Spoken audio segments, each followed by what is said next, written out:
hal dilakukan si narsistik saat mereka kehilangan kendali atas Anda. 1. Permintaan maaf yang tidak tulus.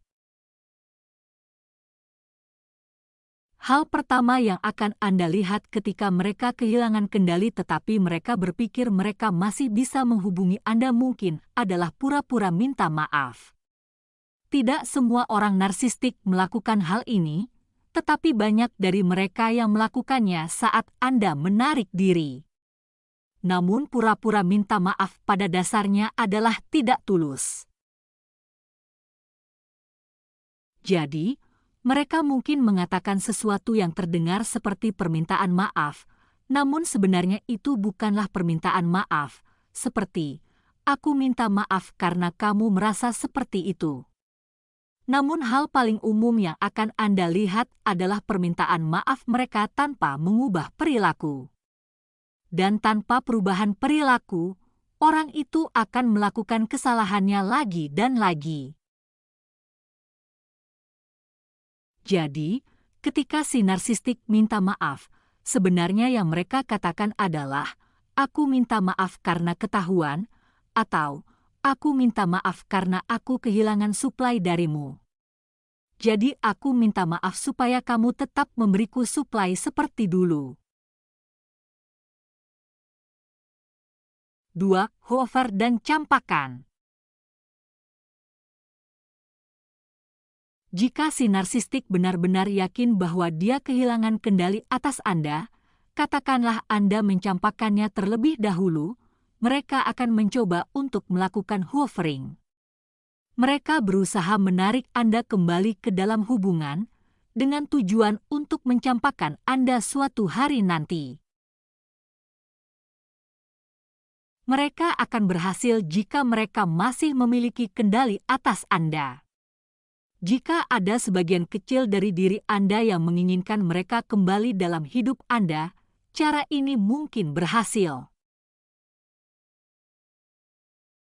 3. Pertemuan yang tidak disengaja.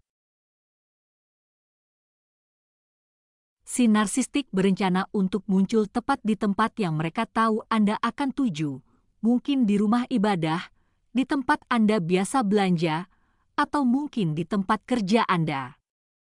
Jika Anda melakukan hal yang sama pada waktu yang sama, dan si narsistik mengetahuinya, mereka tahu bahwa mereka dapat menghubungi Anda hanya dengan muncul dan menimbulkan reaksi emosional Anda saat Anda melihat mereka.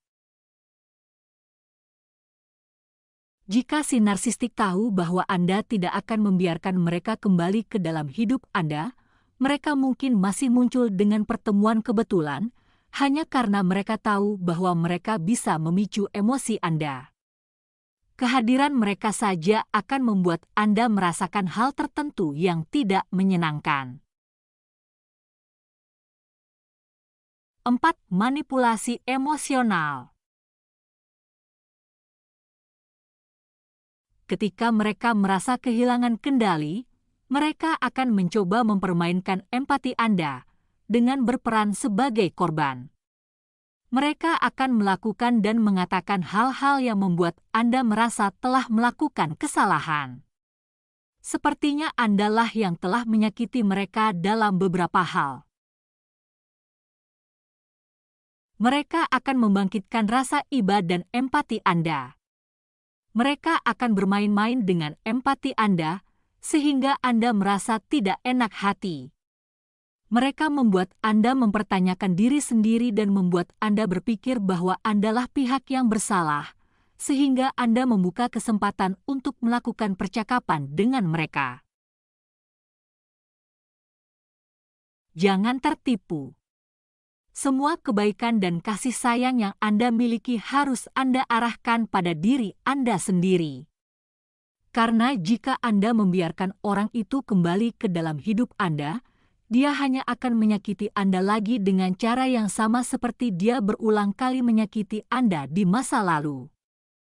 Jadi, memiliki empati terhadap si narsistik hanya akan merugikan Anda. 5. Membuat tuduhan palsu. mereka akan menuduh Anda melakukan hal-hal yang sama sekali tidak Anda lakukan. Mereka mungkin bereaksi berlebihan dan membesar-besarkan perilaku Anda, hingga memfitnah Anda melakukan sesuatu yang sebenarnya tidak pernah Anda lakukan. Mereka mencoba membuat keributan dan menarik perhatian orang lain pada sesuatu yang sebenarnya tidak terjadi. Misalnya dalam kasus Anda menceraikan si narsistik, dan Anda sedang membicarakan tentang hak asuh anak. Ketika Anda berbicara dengan si narsistik, itu sangat sulit, meskipun Anda mencoba berbicara secara sopan. Anda berusaha bersikap adil karena Anda tidak ingin bertengkar, dan Anda menginginkan yang terbaik untuk anak-anak. Jadi, Anda hanya mendiskusikan berbagai hal. Anda hanya berbicara tentang apa yang Anda inginkan dan apa yang mereka inginkan. Tiba-tiba, mereka mulai berteriak bahwa Anda menjauhkan anak-anak dari mereka, karena Anda akan membawa anak-anak pindah kota, dan mereka tidak akan pernah melihat anak-anak lagi. Anda harus menjelaskan berkali-kali bahwa Anda tidak melakukan hal ini sama sekali. Jika Anda berurusan dengan si narsistik, ini adalah taktik manipulasi dan seringkali mengarah pada kampanye fitnah. Tuduhan palsu ini dimaksudkan untuk mengintimidasi Anda.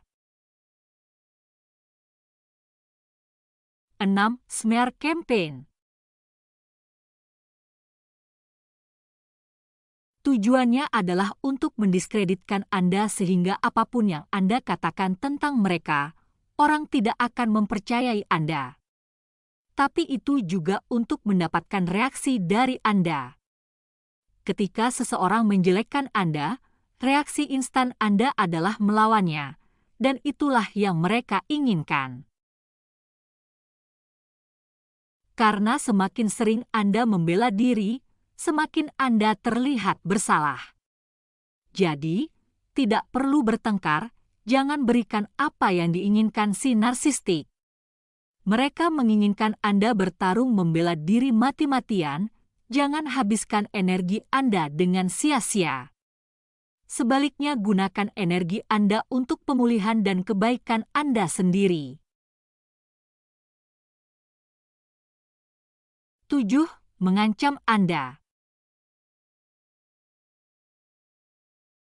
Ketika si narsistik sudah benar-benar kehilangan kendali, maka mereka akan mengancam Anda. Mereka akan menggunakan apapun yang mereka bisa untuk mendapatkan Anda. Si narsistik mungkin mengancam Anda untuk membeberkan rahasia Anda bertahun yang lalu. Atau mereka mengarang suatu narasi sesuai delusi mereka tentang Anda dan mengancam untuk menyebarluaskannya. Ini membuat Anda bertanya-tanya dan membuat Anda berpikir tentang semua hal yang mungkin mereka katakan dan semua, bagaimana jika. Cara lain yang bisa dilakukan oleh mereka adalah dengan mengambil sesuatu dari Anda. Si narsistik mungkin mengancam untuk memperjuangkan hak asuh anak jika mereka tahu bahwa Anda tidak mampu melakukan perlawanan. Si narsistik akan melakukan hal ini hanya untuk menyakiti Anda, bukan karena mereka sayang kepada anaknya.